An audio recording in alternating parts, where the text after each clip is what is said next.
Yan, nakalis na tayo. Tingnan natin yung alon mamaya sa all-out.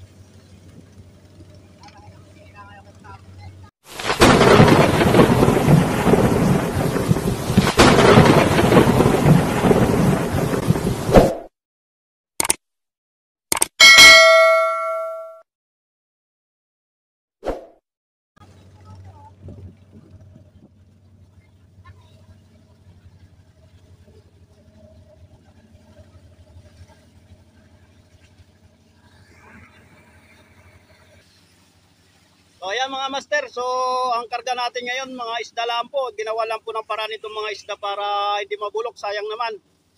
Kasi wala nang yelo dito, ang yelo dito ay nanggagaling pa po sa Real. Sayang naman, napakadaming isda kung hindi natin ibibiyahe. Kaya kahit medyo malakas-lakas ay gagawa na lang ng paraan. Nagugutom na rin yung mga tao dito sa Kalutkot at wala na rin halos sakada. Wala nang bigas. Ito lang naman ang nagdadala ng mga sakada. Itong bangka lang na ito nagdadala dito sa Kalutkot ng mga sakada. Ayan, medyo maganda-ganda naman ang panahon ngayon. Madasi-dasi lang ng kunti. Ayan. Bali mamaya po makikita natin sa labas kung gaano kalalaki ang alon mamaya. Pero ayan, katamtaman lang ang alon na yan. Hindi naman masyadong mahangin.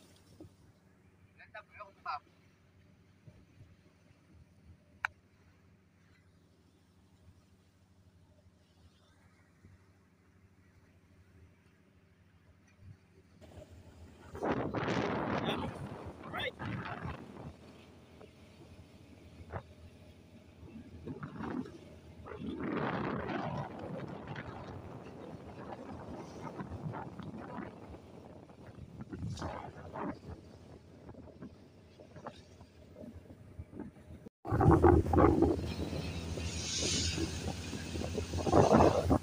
Kaya medyo banayad naman ang alon mga master, hindi naman masyadong malalaki.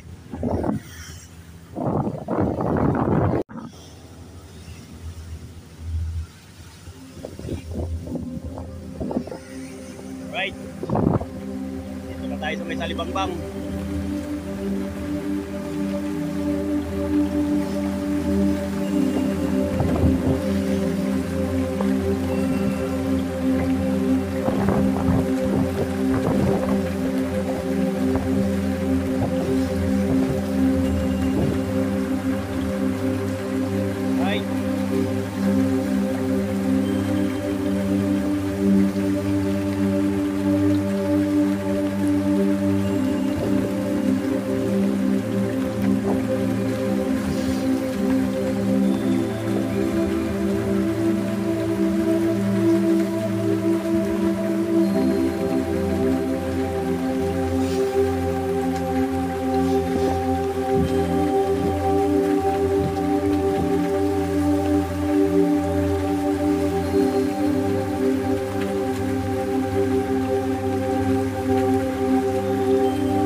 nangyayari dito yung maliliit na bangka pagdating dito sa pag ganito malakas.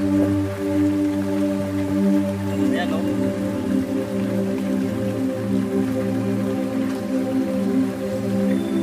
Alright.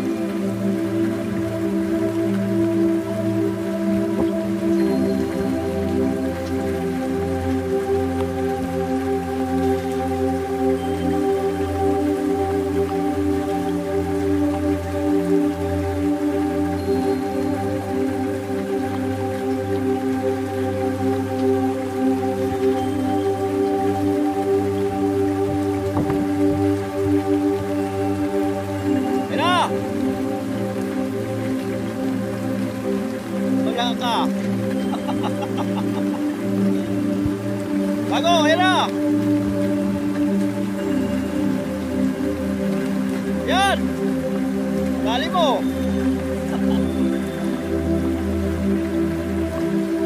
Nakikita na yung baboy.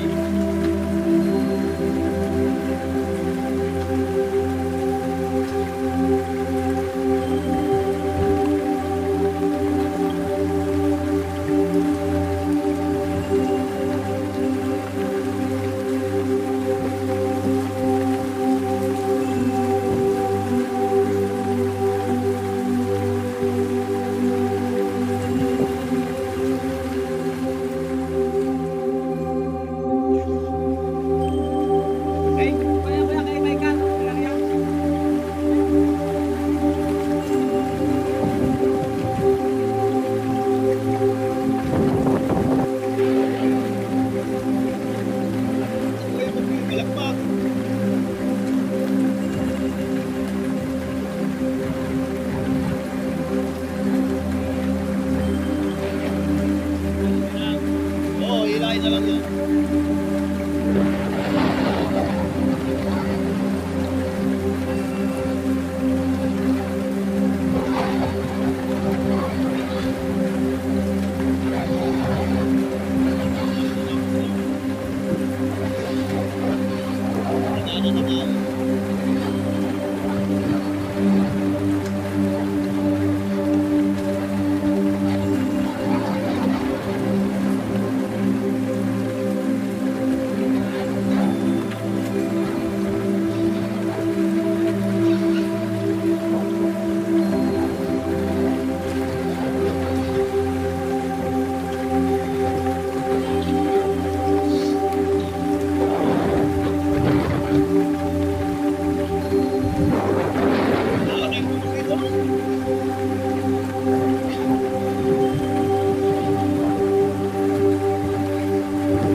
Pagpili niya.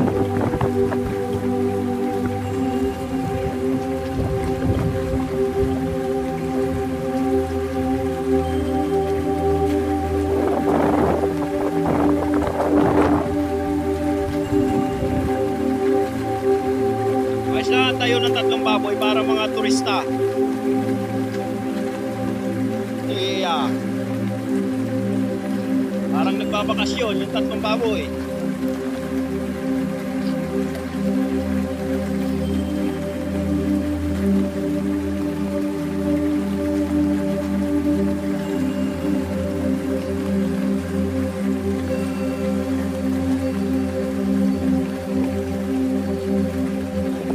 Yan, medyo kinakalog na tayo ng alog. Malakas yan pare, mahina lang yan, ano? Mahina yan. Unang tawag niya natin dito, ilagay Bisayan eh. May panayat pa kayong alog na yan.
Alright. Yan, medyo nakakaranas tayo ng dasi, ng alon. So, hindi naman masyado kalakayan ng alon ngayon.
Wow.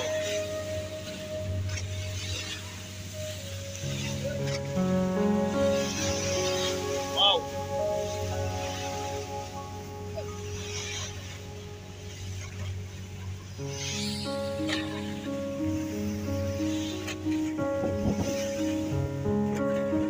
Yan. Wow.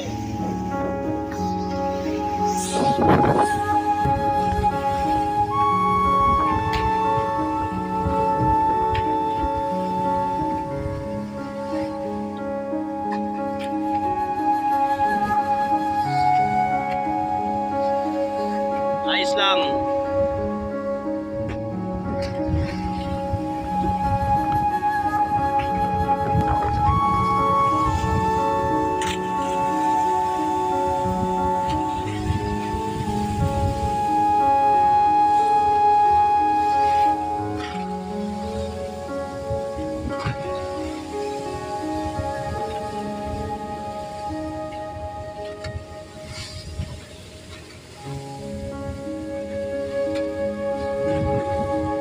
Yan mga master, hindi talaga pwede yung mga mahihinang bangka dito sa pagganitong amihanin.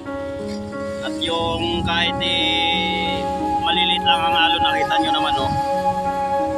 Alright talaga ang alon. Pag may hinang bangka mo, hindi po pwede.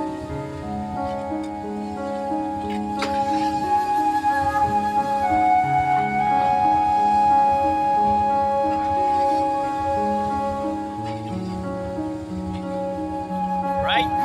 Ayan.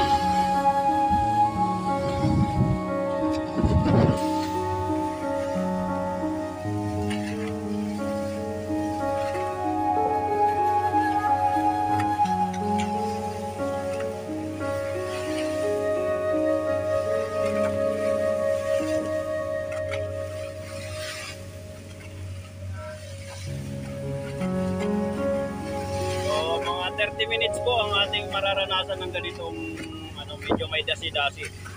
So mamaya-maya po nasa Dinahican na tayo, nasa tapat na tayo ng Dinahican. Nasa Infanta na. Ayan, nandito pa tayo sa pagtawid ngayon. Pagkita ng Pulilio at mga Dinahican.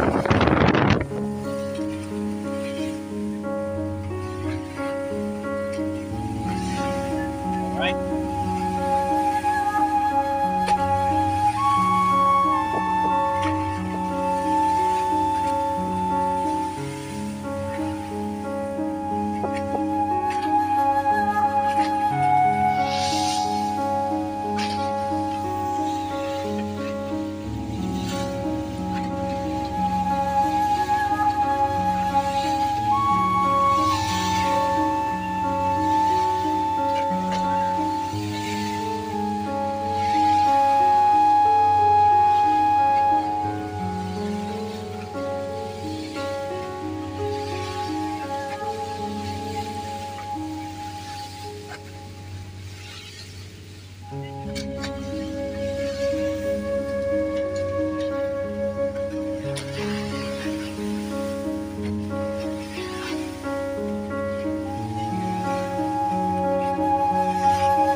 ito nga mga master, pinilit lang namin po itong biyahe na ito ngayon at marami na rin nga po nagugutom ngayon doon sa Kalugkot. Dahil sa wala na rin silang mabilan na bigas. Wala rin naman mga pagsupply ng bigas ngayon doon dahil malakas nga po. Ayan. So, pinilit po namin po biyahe, makapag-deliver ng isda para yung ibang mga tao, makapagbinta ng kanilang isda nang sa ganun may bili nila ng kanilang mga konsumo. Ayan. Kaya lang ang kahirapan dito sa isla. Transportasyon yung salamat sila at mayroon tayo sasakyang ganitong bangkang matatag sa alon. Matibay sa alunan. Ayan. Marami na nga po naglubog dito bangkang mga hindi naman fiber ay ayan.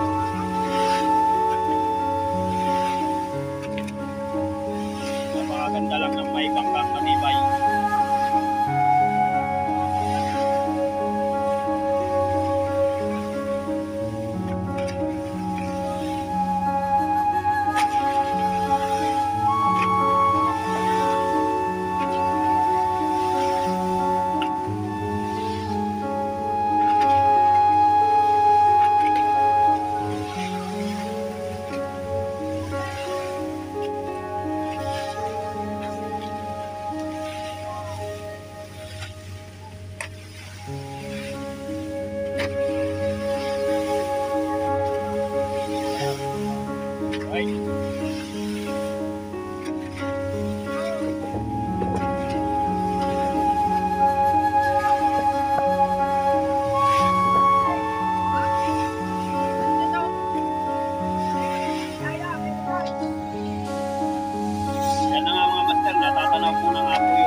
Dahil yung ating bangkay subok na ito, matatag ito sa alon, mamatibay yung kanyang mga bangka. Ayan, ayun palangon niya, fiberglass din po. Ayan, tapos yung paltik, fiber din po. Ayan pero fiber po yan. Ayan, pati yung kanyang palangoy, fiber din po yan, pero container po ang loob niyan. Para maging po yan siya, container yung ginamit namin dyan para maging malutang yung kanyang palangoy. So, sarado po yung container na yan, may takip, tapos pinalot namin ng fiber. Ayan. Pati yung paltik, fiber din po. Ayan, napakalalaki ng fiber ng paltik. Kaya miski malakas-lakas ang alon, hindi kami nangangamba dahil napakaganda nito magklase ng alon nito.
Pinagkaiba sa mga bangkang mga kahoy, mga tapla, saka sa bangkang fiber. Ayan po, yung bangkang fiber ay may laban-laban po sa ano.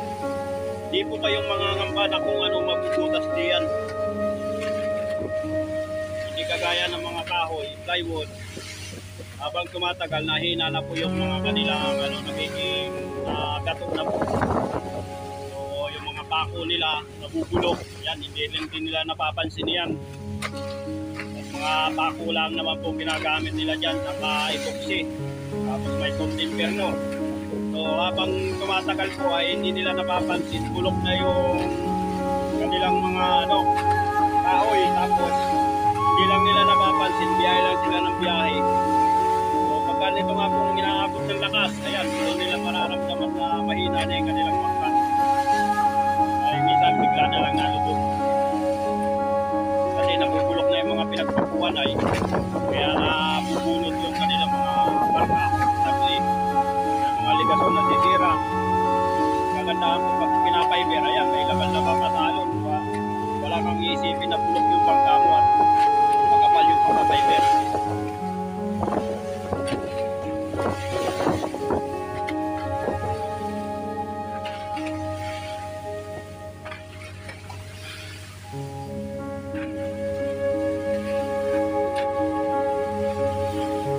So, miski ibabag mo sa alon, walang problema. Huwag ka lang itataob, hindi ito masisira. Ayan o.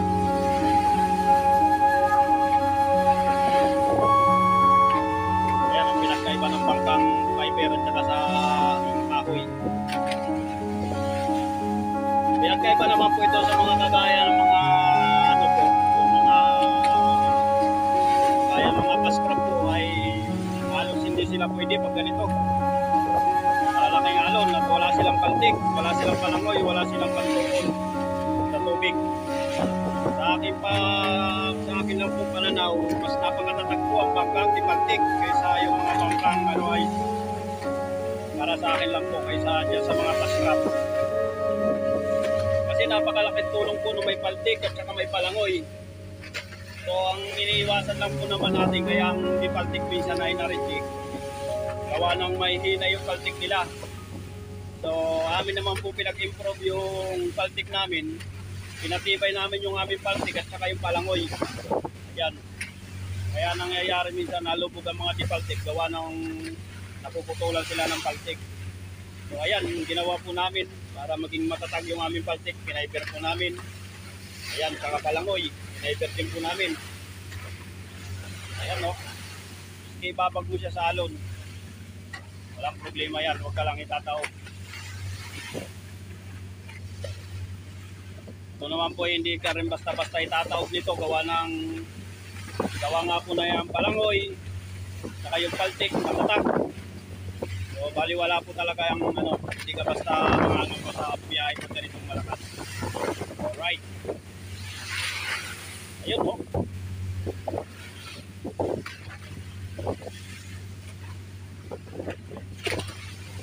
So dapat po siguro ang dapat po talagang sinusuri po talaga natin ang mga bangkang passenger para tayo ang ating mga pasahero ay ligtas. Lalo pag mga passenger dapat talaga ang inspeksyon na maganda. Hindi basta tingin-tingin lang, dapat ini-inspeksyon kung gaano katibay ang bangka. Alright. Marami nakasalalay na buhay dyan sa bangka.